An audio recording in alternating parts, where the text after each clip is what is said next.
Merci beaucoup, Nabino Nyonso, comme d'habitude, votre message Nicolanda, Tosoua Paul, votre humble serviteur. Lelo, Tosoua Paul, Toyambi, Lelo, Ndeko Basile, honorable Clément, Ndeko Basile, moi, moko ya baye, oya journaliste, va saluer moi fierté. Il y a Bisso à Batalinga, la mingi na Lelo na Congo, Abima député, après ça Polote, Ninité, bien qu'il y ait après, mais Bato ça qu'il y ait confiance pour l'intervention de Belé. À l'époque, pour nous défendre toujours le peuple. Oh, les autres soit Paul, Nayambiye, Motuna na bisoto, maman na likam na biso lelo ezali élection ezali na 2023 to na 2030. Titre l'émission na biso ya sujet na biso yango wana. Élection ezali na 2023 to na 2030. Et pour nani? Basile longo na bandi bozolanda un peu partout, azobeta lisolo wana, azobeta lelo biso pe.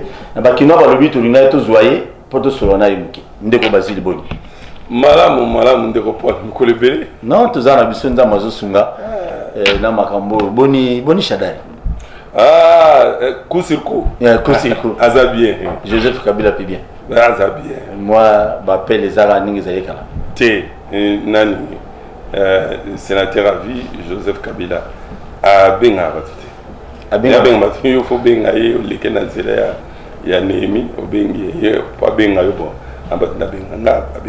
Mais le président Félix Abenga. Le président Félix Abenga, quand Kabila est à côté. Ok, c'est intéressant. Le Lobabi, le solo, il y a votre côté à moment, les Kambo, aux Akinois, au Bima député de Kinshasa. Mais il y a un petit souci au niveau à Zandu, Tomoni, vice-premier ministre, qui est côte Sabatou, les le sous. Nayoki, Babisina qui a nommé administrateur à Sika Zandu. Est-ce que vous avez vice-premier ministre intérieur, vous savez qu'il est intermittent est-ce que vous avez mis à l'attribution? Nani vice-premier ministre, ministre en charge de l'intérieur, sécurité, na affaires coutumières, azali patron ya sécurité intérieure yamboka. Patron. Bazami balete. Patron. Et loko nyonso o ezali ko troubler ordre public na kati intérieur ya mboka awa ils ont la compétence na yi yango mona ke non il arrive des fois que vice-premier ministre y intérieur et sécurité akanga assemblée provinciale Songolo logiquement akoyi ko kanga ngote ce qui akangi yango c'est qu'il y a eu trouble à l'ordre public yango akangi alukiete ya solo clair et mona na makambo semboma pour aya kofungola batu mingi bazali ko kama mais comment nani akangi tout ça lelo oyo soki a moni que non Zando na ville province à Kinshasa ezali foyer ya trouble na ordre public et que et conduire tina mort d'homme il est appelé à y mettre de l'ordre même ceux qui il y a un gouverneur il est appelé à y mettre de l'ordre mais en mettant de l'ordre à travailler na ba service ya province en commençant par le gouverneur en collaboration pour que basa la lolengeye a moneli na bosololaka na communauté sécuritaire je parle bien la communauté sécuritaire pour que non kimia evanda Kinshasa ezali mboka ko sakana na ngote ezali siège ya institution mais de ces équipes de justice Kinshasa ezali siège ya institution que yé azali apengami pona kotosa mibeko dossier ezaki na justice depuis quand? Cette histoire ne date pas d'aujourd'hui. Aux hommes. Maintenant, le Solongo, il est bandit à Ondé, je crois que des cassations va récupérer le dossier. Non, Bapiki Saki. Non, Balbaki, Ngobila, ça les locotés, Libanais pas ça les locotés. Sigo, Ngobila, ça les locotés, Libanais, ça les locotés. Sigo, Balbaki n'est pas la population. Population à Teka. Merci beaucoup. Thomas Mission Abisso. 13 députés. Élection est en 2023 ou en 2030. Tout le monde est déjà bandé comme moi, député. Il y a FCC, à 13. Bon, FCC karaté. Bazamo est belé, il y a ma famille politique est belé. Babi kuna couleur politique est atteint écrit na bango. Bazotambola pona roluka. Kokutana ba belé ya mboka, bakonze belé ya mboka, bakutana Félix ya mbaki bango. Ba catholique ba yambaye bango, moi ba te belé tikeli Kabila ya mabango. Démarche na bango. Est-ce qu'il y a quoi pour l'intérêt il y a peuple congolais? Baza libre ya kosala oyo bakani kosala. Démarche na bango ezali yoko na makambu oyo na bimisi na mulongo oyo etalisi ke non maponami ekoki kosalema sika te. Bango babimisi eloko moko ya kotala ke non tosolola maimatali mikanda to mabongisi ya seni na maponami. Ozomona moi eloko moko démarche na bango eza ndenge baponaki eza malamu po ete ya solo bakutana na bato. Mais eloko nazobangela bango eza nini? Kongo oyo bandima ya bato te. Soki yo ke okutani na président Félix kokutani na ndeko Basile te na koloba na bita bato bake kuna baza na kana bango o baponi. Tangu yo ke okutani na sénateur à vie Joseph Kabila Nathan Nabia oyo honorable Thomas Lokondo na Patrick Mouyaya na Delice Sanga na bato baza na boule moko mabe na bakisa bango. C'est ça ne passe où eza na Congo. Mais bandimela bango baza ba congolais batelemi bake ko solola eza lokola ngai ndenge na yebisi ba congolais awa omoni batutu bazobenga babiteli kamolobi eza malamu malgré na bandi na kotala te pona okende ngai pe na solola na ba congolais nyonso. Mais namoni que non nazali fondateur président ya coalition nationale populaire bisonde mboka batu nde baza nanga namoni que baza mingi koleka batu mibale misato ona okende kotala. Donc c'est pourquoi nasali ya moté o bazo kende libre à eux bakende bonne chance ba likambu oyo bake koloba ezana ngo mabete ezali parmi ba 5 points oyo nazana ngo pour que mapona mamalonga isali. Dialogue est-ce que cause à l'avantage lelo na minute. Dialogue Thomas Solo okoki koboya ya ngoti. Mais est-ce la dialogue te ya kokende ko kabola ba poste. Dialogue Thomas Solo na oyo esengami ete ya solo to bongisa makambo mboka na biso eza na mabete. Mais lo lenge ya bosali yango nde ezali problème. Le lenga bo kosalisa yango banani ba okende kuna 13 wana na batu bango bake kotala 4 basali 20 pour na pe ko respecter ba mesure barrière ba geste barrière bazala 20 wana kaka to ekozala ndenge nini ozomona ekozala ndenge nini wana ndezo pesa bulu yeke siko nani akokende te dialogue belé salimi ya butine lote ntango ya kete ezali passe. Mais alors esengeli kotala est-ce que likambo bazoloba wana ko modifier constitution pour la élection présidentielle et le mwana tour moko comme na deux tours est-ce que ekoki kolobama na bisika mosusu oyo congolais nyonso amikuti to ndenge nini toko pesa ka makanisi ezali parmi les 5 points on a lobby que ezali impossible ko sala sa élection en 2023 et ko sala makate bo sana pe yango pour l'année. Alors na base wana koti na question munene okay. Oya biso ezali batu oyo bazali be émotionnel basutuki et pour na kokamwa pourquoi ndeko Basile azolo ba makambo oya ndenge wana élection ya malonga de bonnes élections ndenge 13 parlementaires wana ba telemi pour ete ya solo bakende kokutana na bato bazali na recherche il y a de bonnes élections pour organiser de bonnes élections ko salisa de bonnes élections na mboka na biso oyo eza na ba préalable esengeli ma observer makambu oyo ya liboso likambu oyo etali sécurité bokengi maponami wana avant, pendant et après. Likambo ya sécurité na tanto vandi pona ko salisa maponami oyo salemi oyo o bozali ko décrier que salema ki malamu te atako epesi biso alternance atako kufa ya batu ezalaki to lingite et se répéter liwa ya batu vie ya batu vie ya mutu ezali sacré et se répéter. Alors sur le plan sécuritaire bosenga ya seni na tango wana ezalaki ete tozala na 240 000 hommes, donc 240 000 policiers pour la kokengela l'élection. Maximum, minimum 180 000 180 000 policiers pour toquer la élection. En d'autres termes, to vider ba siat, ba sous-siat nyonso, ba tuana ba kende kaka pour ba kende la élection. Avant, pendant et après. Mais il y a un scandale. Mboke Koufi, il y a l'élection. D'où qu'est-ce qu'il faut? Il faut qu'on recrute, qu'on forme. Nde loko biso to salaki na lumbangu mbangu. Ngai na professeur Mova. Mbangu to sala me to koka kite, to bundana kito bimisata 12 000 policiers. On a vu la Kinshasa to pour la Congo. Pour la Congo. Mbangu yambo mona ki ba place mususu. Ozo kende boyo, oyokio honorable Martin Fayoulou na honorable Eva Bazaïba bazali kolela na campagne tala babeti biso ba lacrymogène et tala pe manga lisu ya Martin ozomona aba kamande ngona na campagne nde oyoka ki na beni kuna président Félix Antoine Tshisekedi Tshilombo akena beni na ba kamere bulu yeke ebimi kuna ozomona baobe bakimaki na ndenge na ozomona donc eza malamu te il faut qu'on sécuriser l'élection ndengwana to lingiango lisusu te na mboka na biso.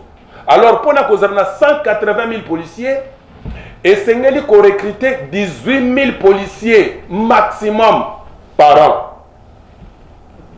Ko recruter pe ko former bango na ko ya ko bunda iska ko vandisa bango na ko loger bango. Alors pour to comme na 180 000 yo moko zana ndako doit cahier. Si il vous faut 18 000 par an, pour avoir 180 000, la règle est de 3 simples, non? Les produits de moyens, les produits extrêmes, et qu'on ça 10 ans pour avoir 180 000 policiers. Et l'autre en 2020. 2020. Bah, qui ça fois 10, plus 10. Plus 10. 2030. 2030. C'est en 2030 que tu as ça, recrutement, formation, installation. Il y a 180 000 policiers à part uniquement pour sécuriser les bonnes élections. Ce n'est pas. Non, ce n'est pas pour un scandale. Voilà. Ceux qui ont l'élection, ils ont SP. Emmanuel Ramazan Chadar doit contredire pour Ayebi Yango Zamakamouto Sololaki, les alités professeurs. Déjà et c'est qui to sala yango, mais tout le monde a dit que non, c'est trop, c'est pratiquement impossible. Na manda wana oui. Alors na manda oyo, to ko bomba ngote zala na C, to chango R oyo na mesa. To chango R oyo pour ekomater na 2023 to bandolo balisusu non. To chango R oyo. Ko chango na mesa ezo sala 10 ans. Est-ce que donc sur le plan sécuritaire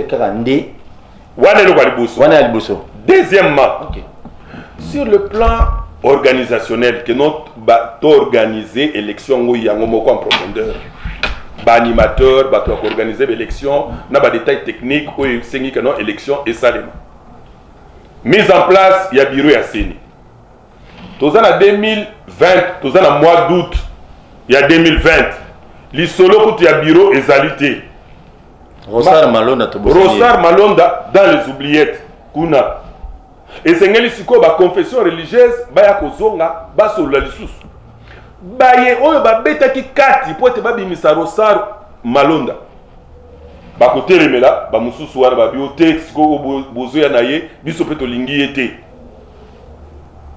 ti maté na ba prière ko kota pour que bato wana ba ya ba yokana ba s'attendre va bimisa mutumo crédible bureau hors session oyo kota na septembre oyo ezali session budgétaire et ko ya ko kuta bango na kati ya ko bendana nan ba bimisi mutute ti ba kende ko voter budget wana Seni bureau ya sikana le pesi bango bo orientation te na o etali bo senga o bango bazana conséquence nini bureau ya Seni ko ya ko kota na 2021 ne vandi malam ata ko bureau wana ya Seni vandi esengeli ko sukola batu nyonso bazana Seni kuna l'informaticien bata logistique banane batu nyonso ko sukola na ndenge nini okamati ba congolais mususu bo former oyo ba te ko former na te o bazana posa ke ba kokipe ko sala bo salisi bango concours pour te ba mériter ba ta engagé wana soki akala ba ko zwa ko leka bango malam concours objectif okomona ke no bandeko ya ba ko échouer pour kotaki ayebite mais ba tie wana pour azandeko ya alors soki concours esalemi ba wana ba ko engager bango tikino na ba chef d'antenne concours sengeli salem concours wana sili babiloko wana nyos tu wana ezozo ba 2021 nde bureau ya seni eye kovanda malamu na batu na bango wana tokomi na deuxième semestre ya 2021 na deuxième semestre wana bureau ya seni ekoya kolakisa bino kabakata likambo nettoyage ya fichier bureau ezokende awa yebisi bino mpona kosala nettoyage ya fichier esengeli 400 millions de dollars 400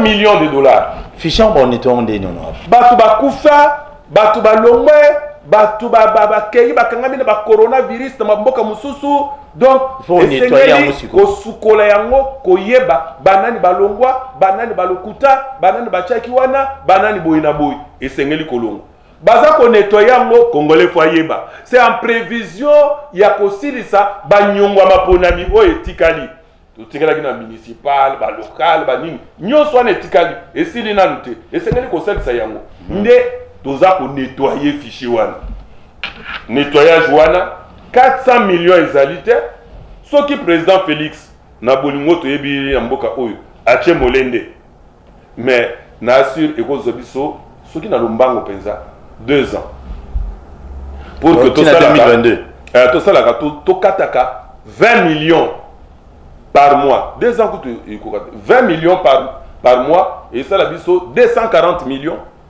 par an. Ceux qui ont bâti sous l'année, sont comme la 480. Donc 2 ans, à partir de 2021, tout comme la 2023, pour pouvoir aussi le nettoyage et affiché. 2023, na soukana. Tout est aussi et le recensement. Recensement. Recensement, il faut seulement Congo et un petit continent. Pour le recensement et salement. Et mbalo le recensement et sengele salema non seulement pour l'élection mais pour préparer ba projet nyon so tozanango. Tozakana ba données statistiques fiables cette fois ou jamais.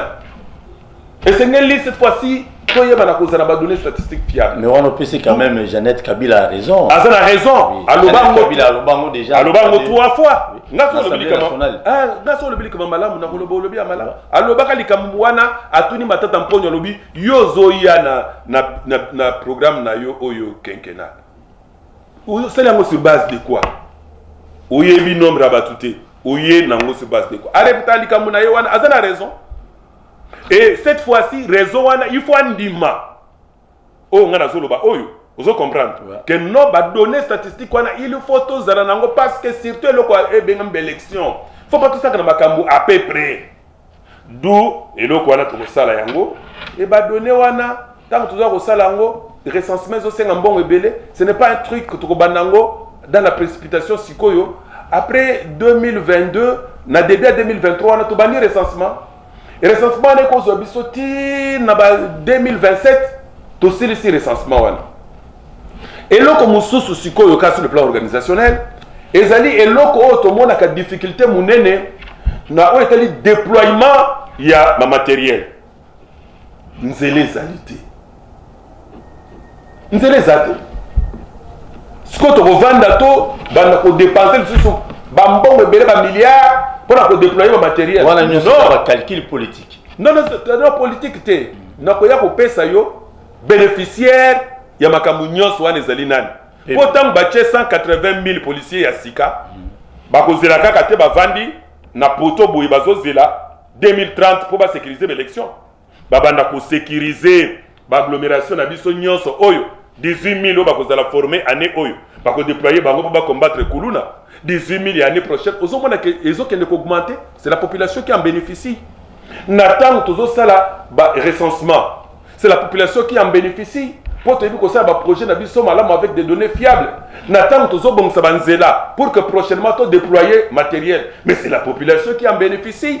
Et tu banda ko produire et biloko bando koma facilement tu banda ko se mouvoir sans problème. Ce n'est pas ba calcul politicien. C'est comme ça en chaque circonstance et sengeli ko profiter nango pour na ko moderniser mboka. To profiter na pandémie pour que to tonga bopito. Et yé mais to saisir nango pour to tonga bopito. Donc na belle et to limité. Non, ils ont que ne malembe. Même il y a privé. Maman Olivier wana sisi yé. Et c'est le malam. Au moins les bateaux. Au moins les bateaux. À part maman Olivier Nanis. Bon, il y a un gars moi le besoin de faire mouké. Les hôpital. Ouais, puis on a bien qui battu que non. Na sampuru to a on a. Botala, les amalam. Tout ça na c'est aux images. Donc alors, oui wana ezali likambu ou Italie recensement. Maintenant aujourd'hui l'aspect financier. Proprement dit pour l'organisation, il y a l'élection. C'est un problème est moi. Ah, tolobi que non, le col ana sénateur à vie. Après ça ba congolais le lendo. Il y a que congolais yemoko a organisé l'élection naie. Je pense que non, président Félix, il faut makamomalamu, il faut landa yango. Landa conseil le colo. Il y a prédécesseur nayo. Joseph Kabila Kabange. L'homme de Kingakati. L'homme de Kingakati. Nanga bien. Mais président Félix, Yende. Donc, Yenda bien. C'est bon. Donc, Landa le Koloana, que Congo Yangomoko est organisé l'élection. Nabiso. Mais ça demande des moyens. Au lieu que nous tendre le beau que pas battre, moi si Oyo Sangi Simbongo et pas battre, Baba Lelaye, à comme moi si à un père. Aux hommes, moi si à battre Nyanso. L'élection oyo botandi tandi maboko ete ya solo sungabiso américain ba ko senga mbongo pa nani yao po ba organiser l'élection pa na bango non ba sengité bango wana ba glisser ba américain ba glisser ou appelikam est-ce que lo le kufi bango moko d'où président Kabila pas glissa na bino longo na biso longo qui mara 10e riz bo rejoindre très bien au moni place wana batu ba comprenanga te baloba no te aussi ça na no te na fungola batu ba comprenanga te baloba ndeko bazila za traître. Or na mona que ça est impossible à organiser l'élection en 2016 de la même manière bande quoi FCC na ndi batu musu balobi lo ba biote au moni boye président Félix Alessier allez sangane makambo bache déjà structure mobimba contre la corruption bi mozo kansaka makambo wana. Allez singa ndenge nazolo ba makambo ezali ya solo et puis ye mutu e wuti pa na yete nazali ko alerter batu nyonso na mona ki bande ko IDPS pour ça ko milengela déjà na 2023 na biso ba tchana se ba milengela de bon ba tchana se le PP da bana déjà ko installer batu na ba na mona ki batu PPRD ba ça ko milengela e bo tchana se be élection za siko te bo revers to bon élection ezalité ozomona na lobby kaka pour un intérêt ya politique non tout ça pour un intérêt en boka. Donc 5e et 4e raison vous allez ba raison financière comme biso moko to organiser l'élection na biso ndenge lokolo to bandaki na sénateur avis Joseph Kabila et c'est na biso mbongo ndemo nous organiser écoutez biso awa demi milliard 1.5 milliard pour organiser l'élection eh ben ce n'est pas une mince affaire et sengeli Tobandako, Bomba, Malembe. Dans 10 ans, on peut quand même économiser cet argent hein, aux hommes. Que non, Malembe, si c'est 1,5 milliard, soit 150 millions, en raison, il y a 20 millions et le Mwaka pour la organisation nettoyage affiché, et puis 10 millions, 15 millions, par mois pour l'élection au Ezoya. Mais dans 10 ans, tu as ça 1,5, tu as battu pour que tu organises l'élection à Bissou. Raison où il y a souka, ils allaient soubassement juridique. Pour maintenant, l'élection est ça les mamalam. Il y a des propositions. Va proposer à un autre qui va 13 parlementaires. Va télémi balobi. Toi qui n'écoutes là, est-ce que tu peux changer une loi électorale? Oui. On a vu comme Nabango, ils ont côté na 5, oui, na 5e point, il faut que la loi électorale. C'est-à-dire qu'on vanda, ils attendent le temps que ça va prendre, naïbi combien de temps ça prend pour discuter yango. ba makambo ezali belé ya ko bongisa kuna lokola makambo ya seuil esengeli ko longola yango makambo azuba voix na abima na ndenge na ye seuil yango makambo caution et belé wana eza discriminatoire. Oh, ne devient pas député qui veut. Non, la loi ne peut pas être discriminatoire. Tochango lan pembeni ba makambu oh c'est un détail na façon oyo batu bakoki pour déposer ba candidature na bango. Ba exigence moko belé juste pour écarter les gens au original mutozana original awa a déposer a futi mbongo na banque awa akokomisa ndenge nini na chofa akomisa ndenge nini na kole tala ba difficulté oyo bandeko ba chebiso ozomona na biloko wana tu esengeli kolongola yango esengeli koyeba est-ce que élection présidentielle et au cinéma na tour moko to na deux tours biso toza ba partisan ya deux tours a poto yeba ba alliance ya solo ndenge ko salema to yeba na ba poids ya bato makambute au crise de légitimité ezonga lisusu l'élection ezonga na deux tours mais pour na eloko wana il faut modifier constitution et tant que modifier constitution na kati wana pe tozo simba pe mandat ya président de la république et tant que simba pe mandat ya président de la république bo simba ndé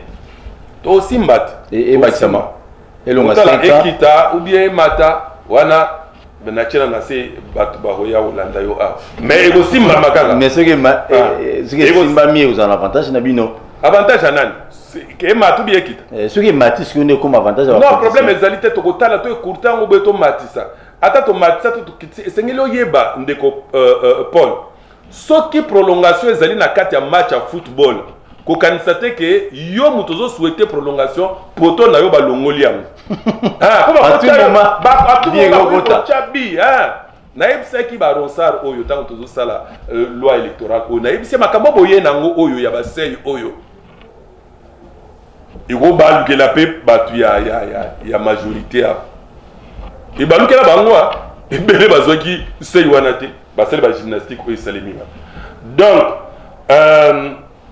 nazoloba eloko oyo asuka eza mikanda administratif kobongisa mibeko et mibeko wana oyokeli kona simbi wana ya que non élection présidentielle ezonga na deux tours ezo senga que tant modifier constitution ya mboka il faut to soumettre à un référendum. Mes frères, référendum c'est une élection.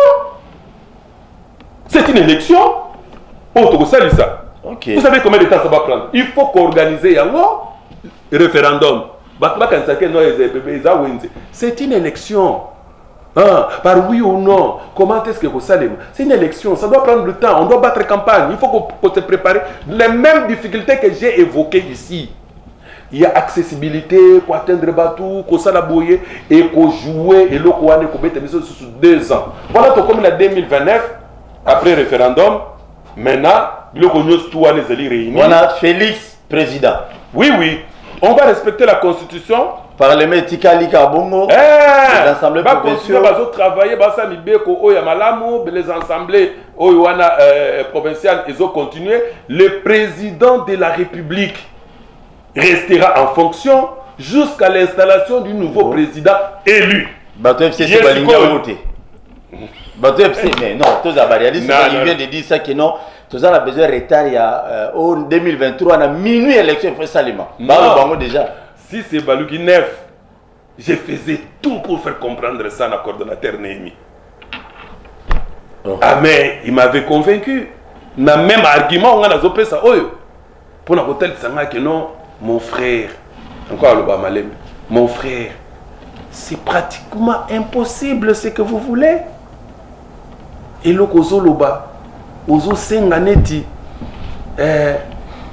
Maï, ezongane sike zouta nzokande salama ekita kaka de la mort en aval ou bien ozosenga que non moula et le monacé et mat si c'est Balouki Neuf les mêmes arguments avancés par nos amis il y a FCC oyo etindaki ngai kenake ne kovanda na bango na dialogue au rejoindre bango na rejoindre bango pour poste ministériel pour l'intérêt à Congo pour organiser l'élection et organiser l'élection na bango. Il y a que Makambunga na zolo Félix Abimi président et alternance pacifique et Salemi. Na longa ozomona makambo na zoloba oyo na bolinga koine so bolonga makambo oyo nga na zoloba oyo makambo nga na zoloba oyo oui alongi coup de chapeau omoni sikoyo keno azongisi mbuta mutu ni mwanda nsemi donc musala nega yango asali eloko malonga puisque pour la première fois na reconnaître ni mwanda nsemi oyo nayeba honorable de mwanda nsemi nabengaka ye tata longi et je l'ai reconnu comment alobi ke mutu oyo ako ko s'ériger en barrière na Félix Tshisekedi il va akukuta ye na nzela na ye et lui doit soutenir l'hôpital non à comprendre que non seulement c'est son neveu mais Azan a tout intérêt à soutenir pour l'intérêt du Congo. Quand vous soutenez l'actuel président, je vous dis, Paul, 1000 fois Naïb Sakayo, FCC allait créer sur 3 colonnes. Il y a Liboso, recherche à la paix. Il y a Mibale, recherche à l'émergence. Il y a Misatou pour soutenir les nouveaux présidents élus. C'est le président Félix. Voilà, cache tout FCC. FCC, d'instruction, il y a Nani Raïs Kabila. Bien qu'il y ait un téléphone. Ils ont problème tes amis. Tu n'as pas rappelé Batoua. Ben oui, ça. Azan avait dit bien, mais Joseph Kabila a marré. Mais oui, ça. Et surtout comme Azan sous président, pourtant Azaï Kolobakeno na yebis Kambon ezali. Azala ikoyo kanga. Azoï Bisabango bazo sale la té. Les mots on peut passer Félix était. Non, akozwa. Akozwa ceux qui y est à comprendre ceux qui batu bazali pembeni na yeba comprendre comme nazoloba. Baba kamunyoso zo senga mbongo. Oui. Et pendant ce temps, il faut de l'argent. Et de l'argent, moi j'ai dit, mbongo ba zelate, mbongo à trésor public, ba landa ba initiative o ngana zanango, mutoka zoloba mingi. Bocha ya l'épreuve, yo lobi mingi. O loki nomination te, o loki mbongo à trésor public te. Yebisa biso makambo lobi. Donc on a basala ki task force pour la Covid. Bo ça l'appelle task force pour na koluka mbongo. Task force pour na koluka 15 milliards. N'a l'accepté comment avoir 15 milliards chaque année pendant que tozo kozela bambongo wana ko kangisaka ndambu 15 wana ezali kaka pour la émergence ya mboka. Merci beaucoup Ndeko Basile. Préoccupation monsieur Zali. Au PCB sur ba calcul, ba chiffre, ba année, to komatina 2029 2030 élections salimi. OK. Ce qui président Félix actuel a postulé na 2030 wana et kabimi pour 5 ans, ceux qui mandatent pour maintenir la constitution, pour modifier, ceux qui ont 5 ans. À cause c'est en 2035, à Tiki, nous sommes à côté. Ok. 2035 à Tiki. Ok. Maintenant, bateau, bazali, ba chômeur. Balingi chômage. Ba politicien surtout. Ba politicien, oyo ba bokwama na mabela l'État. À l'ongwe na université, na deuxième licence. Na nukutu ba proclamer T. À côté déjà na Moussala. Il y a politique. Il y a l'État. À côté de Moussala wana, ayebi ninga basala kabilanga te. Ayebi ninga basala ka entreprise te. Mbongo ya zwaka. Ata kabina coin. Ata kabina coin. Ata sirage na ayebi te. Ye mbongo azwaka ezaka mbongo à l'État. Soko vandisie na chômage. Ninga na zolo baboy. Obi ka sa kangi télévision.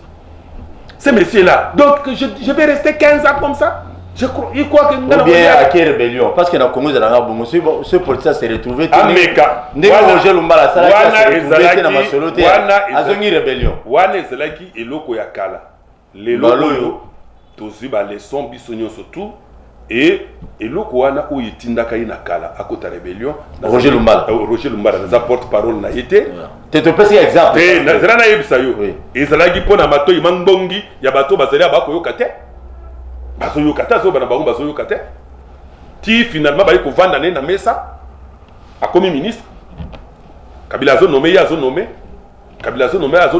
a décidé le seul politicien ou a nommé moi si na ministre Lumbala c'est ça pour Congo ezaya mutute ndenge omoni groupe ya batu bavandi sikoyo bazumbo kanotage ba décider groupe batu cash ya FCC cash wapi bavandi dans batu FCC ndongande bangonde batu bazwa Congo en otage oui président a nommé une armée awa pour que non ndenge ba groupe étranger ils allaient envahir le pays, tout changer quand même système, tout changer peu bateau, pour na qui met quand on a est à pays et ça la bouillé, à changer appareil judiciaire, tout nommer dans le bateau bouillé, n'engé sengé ça là pour état de droit et fanda, mon message là qui président sortant le bas qui finit la récréation, bazo kanga mutu mon côté, biku qui a la prison fungwami et tikali ka ko fungwama, n'a changé dans le bateau bouillé pour makambo ça là, au moins m'a baké na prestation à serment. Bah oh bakete wana est-ce que bazali ko bela? Bakete Premier ministre Bakete. Est-ce que vous avez une invitation? Est-ce que vraiment tu as un protocole d'État et que vous organisez le une invitation? Ngai sur la place na bango na ko jouer na hypocrisie na démissionner. Au moins il a moni que non bande quoi FCC. Logique auto créer qui FCC plateforme électorale. Yango lisusu te.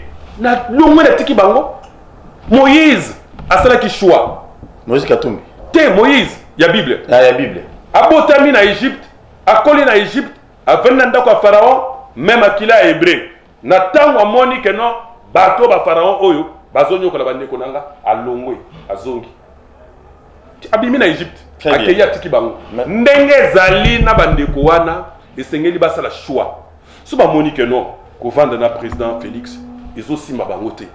Bah ça va congolais. Pas démissionner. Pas démissionner. Est-ce que longo bah ça la politique. Déjà démissionné. Nous allons pas politique normalement. Non c'est clair. Au moins des commençons dans ali ko encourager. Na elo kwa sali. Na elo ko obe institut sali. Ils allaient Caleb. A Monica za muto ane.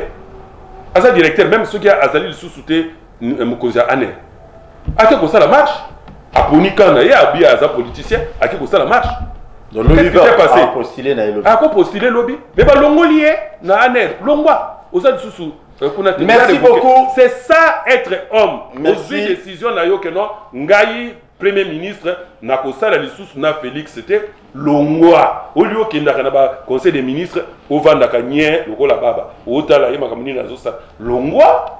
Pour makambo bato loba c'est très important que oh non moni to pas assister makambu ya Lumumba na kasavu buté ne vous trompez pas un rebelle place naye ils ont un centre de rééducation donc un rebelle place naye ils ont une place na centre de rééducation après prestation à serment oyo bandeko wana ba kende ko prêter serment bango débat congrès ba ko kende oya boyi ko organiser yango et tout mbunaye ezali.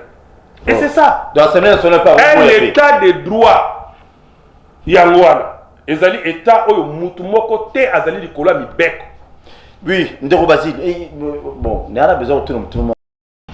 Mais question de ce yélu et ngai. Ba question yélu et belé les lois. Té et comme na suga pour ce de yé belé tout ça désert. Mais mon tout n'a a besoin de tout le monde. Pourquoi ba FCC bazo bang état de droit? Non, ce sont eux qui ont peur. Il y a état de droit, c'est comme Bassala Mabé, Bassala Nini. Le fait d'avoir géré 18 ans, 17 ans, 18 ans, na yope na kati faut tcha. Nanga pe na kati to gérer na bango pe. To gérer. Oui. Ah, to gérer. Ya mambo, il y a bien to salir. Tout n'est pas mauvais puis batunyo so baza mauvais. Voilà. Ah, il faut reconnaître ça. Ba to ngana zo yebiso wana. Na coup sur coup. To za nso bien. Chadar, bien, vieux Loumane, viens nanga, prof, viens nanga. Tous en abisso bien, problème exact. Bah, vieux Lambert, bien, problème exact, c'est mon frère. Viens nanga. Vieux Lambert. Lambert Mende. Oui, oui. La nomination. Non, c'est pas de problème. C'est mon vieux. Au tal côté nini. On a pas le sola diamant, on est baloga libanga. Non. On a pas bleu wakam. Ah, ok. Bon, ça c'est bon. Nani Nani vieux Jean-Charles. Mon père vient, tout aux ala, Jean-Charles Okoto, tout aux ala na et pas général Olinga, na manifestation na bis, tout lié, tout vandi, tous ensemble, tous abandeko, mais ezo pekisate koloba vérité. Némi, coordonnateur. Non, tous a bien. Il y a pas promotion à Benguié Azui. Na mona qui message interview, il y a vice-ministre, il y a hydrocarbures, il y a PPRD one. Natindele ki bango bango nyosto natindele bango ba image wan na bibota ça bota. OK. FCC bazo banga état de droit pourquoi? état de droit na biso 18 ans état de droit ezali esika oyo motu moko te akoki kozala likola mibeko sikoyo na kozala likola mibeko te wana justice il faut ezala indépendante mais justice tango ezali indépendante ezala biloko moko mike oyo bazuzi wana bazoluka ba comprendre or bakoluka ba comprendre na nzoto nani na ba oyo bagéraki avant ozomona ndazopesa ndakisa bato bagéraki mabe to ko bagéraki avant na lobi te bagéraki mabe o bagéraki avant wana mutuna tuni ndakisa mbongo tozana posa mbongo na mboka FPI bato bazwa mbongo kuna mingi ba bato bazwa mbongo oyo bazali pena makoki ya kozwa mbongo facilement ezali bandeko wana bandeko ya FCC sikoyo mbongo lokola ifali ezongo po bazuzi bazana courage bazala sans complexe ya kobenga or na tango wana ezalaki kaka obengi mokonzi ya zuzi wana yebisi ye tikaye yo inspecteur ozobengisa mutu wana mpona nini mais inspecteur lelo azana courage ya kobenga yo DG yaka otali likambo ya Bukangalonzo Bukangalonzo tozeli bilanga awa tosepeli tobi tokolia nzalesila na Congo tout ça Bukangalonzo porté disparu esali biso bulu yeke loko esali bulu yeke bazuzo bavandi babite nyongo ya Congo ezaka ya Congo to ya Congo te mbongo ya Congo to ya Congo te to vérifier ko vérifier kama ko vérifier na banani na batu kaka oyo batu ngo bato tombe nani kaka batu wana ya FCC batali babino banda kwa l'état ezali spolié surtout on a trana INSS banda ko na trana INSS batu ko tambola ko kita tamba zo vérifier batu oyo bazo banda kwa bazani ozo mona ke non balobi tout ça là qui makambo yo tika fibre optique babone babandi awo te babandi yango mais qui kenda comme ministre makambo nyonso wana azala na FCC kiki muluma te ya aboyaka tango aboyaka makambo wana akekuna na niveau ya nini ya cash ya cash atalaki ne bien avant Monique yango te yango na yebisi yo soit ozali égyptien soit oza hébreu merci kinke ya pona ki habiter na Longwe et soit Longwe ne mbala boko merci beaucoup Ndeko Basile mais keba yeba ke non cash eza blanchisserie hein c'est-à-dire eza te pour ozo soutenir président Félix soko ozaki na mabe et état de droit et ko s'exercer sur yote non soki oza na likambo baye ko tuna nga ba convoquer nga ko samba awa na ke na parquet awa na cassation est-ce ba tinda ki caméra d'invitation d'aba tineli nga devant ndako kabo eloko wana elengisaka vandi kabo ayeka na ndako pa convocation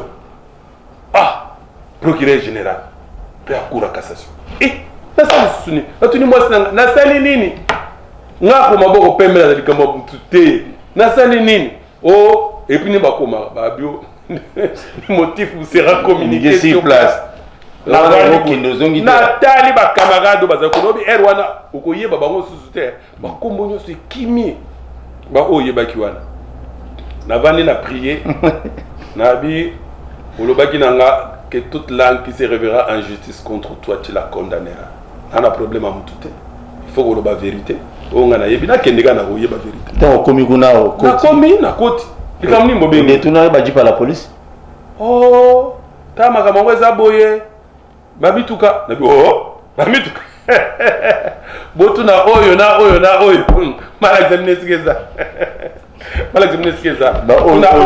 oyo ya FCC ankasi. Ok, merci beaucoup Ndeko Basile. Toujours si c'est awa bato balobi bato balobaka tant balanda on a te balobaka bien mais au moins il fallait pas on dit à l'époque au travail na Joseph Kabila parce que Joseph Kabila bomaki mboka bino boke ko aider Kabila na bato nae pour pas dindisa pena sur Congo sur na mabeli mutuna na yo wana malamu kitoko rapidement nazo kene pena na lombango oyebi ke kotikela tango na tango okoya ko comprendre des fois na ngande na lobaka na mwana ka musika avant batebele net ndenge nazomona comment kopesa président Félix à l'intérêt kaka na mboka awa na nzela soutien kopesa ye 15 milliards de dollars chaque année. Au Kabila Boya Oyo na proposa na président Kabila après conseil des ministres aboyate ayebisaki neni ayebisi premier Chibala ba mona ngai après conseil des ministres na expliqué bango makambo na zolo bana pona sala orgueil balanda ngati abia vice ministre oyo makambo ni nazana mona mutu etikala na mona ka musika ndenge na zolo ba na mona ki keno na réunion oyo tozalaka na ECD ngai honorable Martin Fayou président Olenga Koy honorable Jean-Lucien Boussa Mama Alou Sambatacher professeur Kale représentant ya INC et Nabatu Msusu Ebele tozaki na kati wana na yebisi bango 2016 oyo nazomona ngo kaka que no élection ko salema te techniquement ezali impossible ndena utolo ba pona 2023 bo ezali impossible ndenge ba diplomate baza koloba que no dialogue soto dialoguer to ko sala ba élection to poussa n'est pas na bango to tout na bango. Qu'est-ce qu'ils attendent par dialogue et organisation dans les délais convenus? Mais si pas, tu opter option et dialogue, nyama ya kalides les akanakati ya lides to kendi ko vanda na Kabila to sala na ye to organiser l'élection à ko échouer pour que vous sous candidaté mutu na ya ko échouer to ko zo pouvoir oyo mo ochaki pe pour na moment ba élection Emmanuel Ramazan Shadad bo Shadad yo Shadad ba bimité bo kata wana mambo obandolo la campagne to qu'est-ce que to vendre to saléria to kena niveau ba élection avant to kena ba élection na ibisi président Kabila honoraire que non ko sous candidaté bimbo lobela ki yango sima na kende ko yebisa en face comme ça ngai ba ministre nyonso ba vandi na kingakati yoko zo courage ndenge wana koloba na kingakati tous les ministres ba vandi yoko zo courage koloba makambo ndenge wana boyebisa ye parce que ça intérêt en mboka na sandima oyo ko ya suna kufa pour intérêt en mboka na kufa ne na yebisa ba tout na sima yo mais nous faut que makambo ndenge zali pona ko sembola makambo. Alors eloko wana to kendeki parce que tozaki na deux alternatives. Ya liboso soit biso opposition tozi manduki to bengani Kabila tobi yo sali se élection te bima mandat na yesili. Eza malamu te pour intérêt en mboka. Makile kotanga azaki pe moi cité ya kovanda abibo ya kobengana nga ndenge pesa liwa ya bato ngeza malamu te.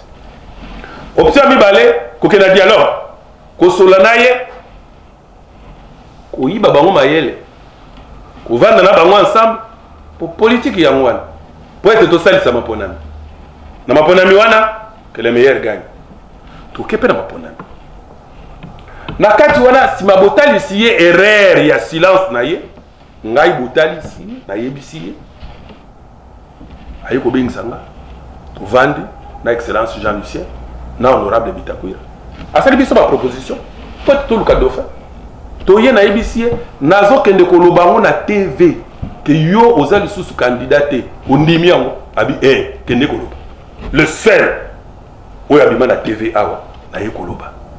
Et tant que nous avons tous les 57 bandimak, 56 bandimak, moko kaka. Oyo atelemela kinga que non ningo zolo boana ya ngote positionnani. Ezalaki lisanga bonga. Lisanga bonga. Ngalobi umela ta 10 ans umela.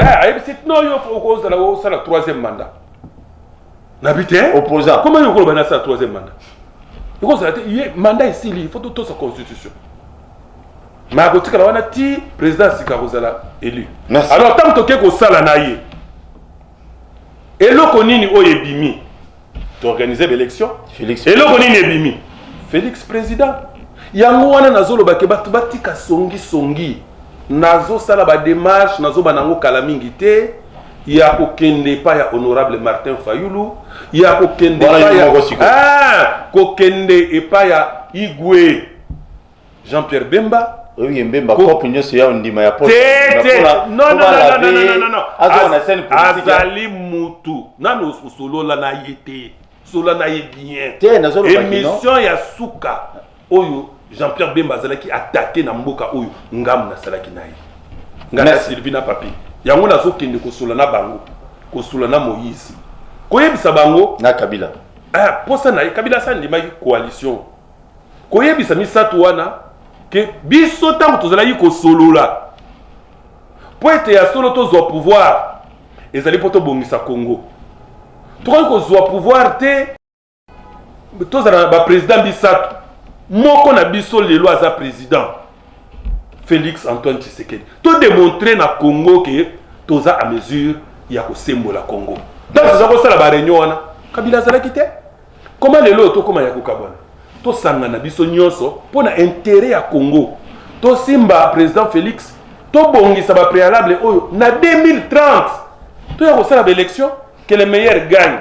Ceux qui beaucoup postuler séparément et ko ken. Yeba que tozo kena zo sukisa wana tozo kende po na proposition makasi ya ko réviser constitution pour que l'élection présidentielle et ça les mandat 2 tours et ça na ba G ya ba alliance oyo ko salema qui vous dit pas que non les le to ko zala ba allié ya lamuka ozomon qui vous dit pas biso cash na ba allié ya président Félix biso CNP OK c'est bon ozako lukoye bango to yebi yango siko ya c'est no biso FCC FCC. Merci beaucoup. La vidéo de retour. La Nebiso, tu as une Sengoïba, un journaliste à Calais. Donc, question moi va reposer une réponse déjà l'omela. Donc, yo tire avec ça. Merci beaucoup de Kobazi de me répondre à l'émission Nabiso, na invitation Nabiso na Bakino Malobi. Na bandi tes ambala suka pe libosote. Na sepeli mais na sepeli oyo to lobi en mode banza batu ba yoki ba discussion ezalate mutu alengate on a 2030. C'est normal. L'élection en 2030 selon des c'est la 2030 et puis yebisa mutu aza pembeni na yo que 2030 alors oyo temps oyo se tikali yo to se préoccuper ya ko milengela et puis ko bongisa Congo na biso. Ça c'est un. Nabil ba journaliste. Oui. Ce que prochainement quoi dossier on est yebani que l'élection est en 2030. Tout que les experts va s'occuper na makambuana o to ba détail to pesi awa biso émission on nga na ko sepela mikolo yo ezali ya oyo aso bengisa ngai pona ko tunanga o lobby o ko pesa président 15 milliards de dollars. O ko sala ngo ndenge nini et qu'est-ce qu'il faut pour que dollar et ça la gymnastique et ça la haute. Qu'est-ce qu'il faut pour que Congolais alia malam ala la kalisusu nzalate policier futa malam. Qu'est-ce qu'il faut pour que policier na mboka oyo abana kozwa salaire il y a 300 il y a 500 dollars. Tout est possible. Qu'est-ce qu'il faut? C'est possible, c'est très possible. C'est ça l'émission on a la ligne. L'émission a discussion na tout et tout ça c'est compris cash, que ça soit FCC, que ça soit la Mouka, cash ou ensemble ba politique ba de regroupement nyos au CNP, Bayoka. Élection 2030. Les dictatures, yo, ceux qui ont ligné des bonnes élections, ça va. Sont ligné à ma baie. Ça là, quand on va au Messana, ça là, Makambuna yo, kolela lelate, on a la lacrymogène, oh, bah, salinga boy, oh, on a betinga, bah, passer la ir. Na Sankourou, des gens ont été égorgés. Vous l'avez vu, image. Par qui? Mais oui, na élection, bah, électeur. Attention, on ne fait plus que Babylone en les autres. Merci beaucoup. La Union sur Congo, la Union sur bien que l'élection en 2030. Nous avons basé la lobby, na banzete. Ceux qui sont en 2030 et que Japon était là peuple, gloire au Seigneur. Mais ceux qui est causé la caca net au monde, à Kabila ne va se retrouver. Peut-être ce qui va se retrouver, on a peuple. Merci. Tout le monde a dit lobby à 10h.